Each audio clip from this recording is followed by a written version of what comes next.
For more on the briefing held today by the Health Department, led by Minister Joe Phaahla, let's speak to Dr. Sibongiseni Dlomo, who's joining us now via our live link. Dr. Dlomo, very good afternoon to you. Grateful for your time today.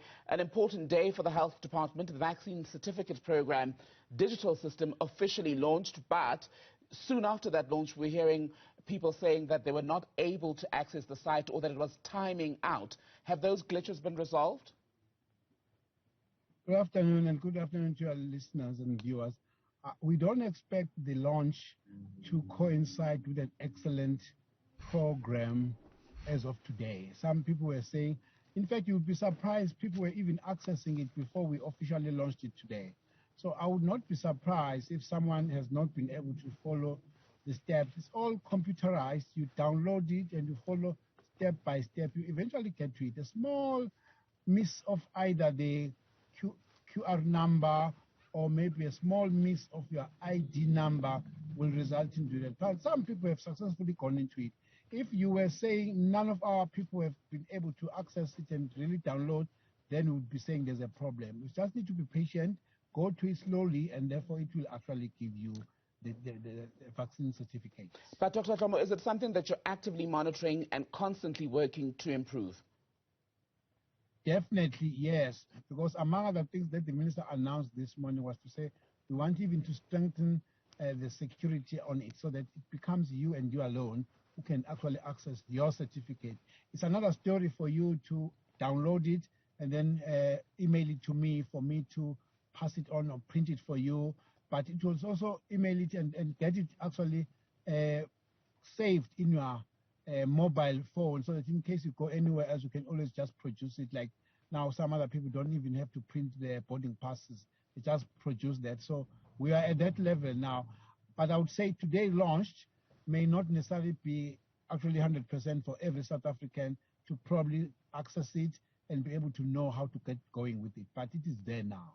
I'd like us to move on then, Doctor, to the issue of the pandemic spread in South Africa itself. At the moment, the provinces are around the 5% mark, which is what the WHO scientifically or technically defines as a controllable level of COVID-19 spread within a population. Yes, there are issues in areas such as the Free State where it has been upward of the 5% mark.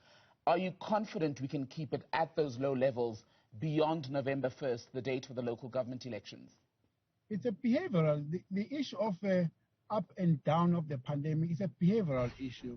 If we stop non-pharmaceutical of wearing of the mask and not adhering to washing of hands and really social distancing, having massive meetings where we don't observe that, we have seen it in other countries happening. It could bring it back. We are saying that this is an opportune moment to accelerate vaccination even before the 1st of November, but even before we hear of when is that fourth wave coming, we don't know when that is going to happen. So it is so opportune now to get the maximum number of our people vaccinated. The minister announced this morning that we are sitting at 33% of the adult population from 18 to and above. Now we are pushing to go to 70%. But even if we go up to 60% at least by December, we'll be very excited because come fourth wave January, we'll really be close to be safe as a country if we can do that. So, Dr. Dlomo, it's one thing to talk about personal responsibility and the behavioral changes that we need to see in adherence to, for example, the non-pharmaceutical interventions, but it cannot be ignored that with the further relaxation of lockdown rules to level 1 now, allowing, for example, people to gather in larger numbers, which will then see people attend rallies and the campaigning related to the elections. Some have interpreted the move as more political than pharmaceutical. How do you soothe those concerns? We were in a program today in Moses Mabhida Stadium led by the Deputy President. The sport-loving people want to attend soccer. They say, hey, 2,000 is nothing. We want to get to a bigger number. But the Deputy President was very clear. He's saying, until and unless we can record a significant number of people in the country vaccinated, we can't do more than that. So it's again opening up more businesses, but dependent on the intake of the vaccine by South Africans. It's also the issues of churches religious bodies wanting to have more. There are churches that are saying they've got about a 6,000 auditorium. Can you actually improve and give us 3,000? We're saying not yet. Let's get to improve the vaccination numbers. So it's not necessarily focusing on political. I mean, these gatherings could also go for big sort of venue, big gatherings in the families, big gatherings in churches. So it's not necessarily meant for political. What I'm asking then, Dr. Nakamo, pardon me, and you're right that the gatherings, the larger gatherings go beyond the political rallies, but is it not too big of a risk to take, considering that the majority of the population has still not been vaccinated? Look, if we were saying we have opened up the stadia to about 60,000 people, maybe you could say that.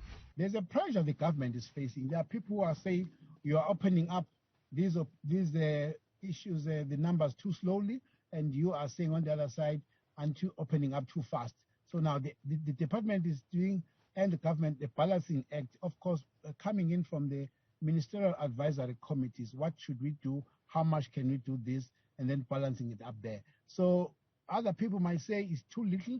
Others are saying too much. So where do we stand? We follow the scientific advice and go according to that. The problem on vaccination at this stage is we've seen a trend in South Africa, isn't it? Even as this program rolled out in age categories where for the first few weeks there's a great deal of excitement. Everyone appears to want to get vaccinated. And then the numbers begin to plateau. Will there come a point where government will simply have to accept that many South Africans will not get vaccinated? Not yet.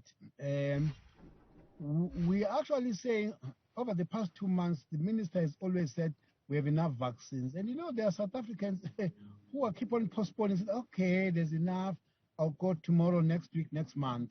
Now, we are thinking these incentives that are coming in from the government side, of course, with these bodies that are saying, Department of Health, if you vaccinate enough people, we'll give them free tickets to go to FNB Stadium. Now, that's their take. So there are certain non-monetary incentives that are coming in from various institutions. Other people will say, I would invite you to my dinner party, but provided you are actually vaccinated, I'll check on that. You are getting restaurants who are going to say, we'll only admit people who are vaccinated. So these things we think are a good progress. We need to actually make sure we don't even go to be mandatory. We need to actually take it up for ourselves, because we've seen in other countries where they've done so. There's success stories in terms of opening up economy, tourism, opening up entertainment, sports, and all that. Now, we need to go that route voluntarily. We cannot be pushed to do that, because it's good for our country, good for our neighborhood, and good for our families. So then, if vaccine sluggish generally among the adult population remains sluggish or continues to plateau, is it not time for South Africa to then go into the chat about booster shots for seniors and other sensitive groups, and perhaps vaccinate the teenagers who are younger than 18, as is happening now in other parts of the world, those who are willing to take it, get them as much protection as possible? Yeah, the issue of vaccination, we are just glad that the SAPRA has made an announcement that they have actually approved the vaccination for younger people than 18. Yes, we'll consider that. But again, we are still excited and to record that there's the 60 years and above, our senior citizens have actually vaccinated up to about 62%. We want to push those numbers higher up, because the most critical and critical vulnerable index here is the age group. The older, the more vulnerable. Yes, we will consider, but of now, the minister has not announced when we start vaccinating the children. A quick final one then, Doctor. How high up on your agenda is the issue of fraud related to, for example, the creation of fake negative COVID-19 results? Some people saying that they know, and this is of course anecdotal, of people who are creating fake vaccination proof. Yes, this is not only in South Africa, but in the world. That is why I'm saying we need to actually begin to be very watertight in terms of security, your data security, and people accessing it and actually doing fake ones. There may as well be those ones here and there, but our systems as we are saying, maybe it's difficult to access for every South African, is because, among other things, it is considering tightening it up, making it so security sound that it will not be easy to actually produce or fake the whole system. But we're not there as yet. Dr. Sibongiseni Dhlomo, Deputy Minister for Health, good to speak to you, sir. Thank you.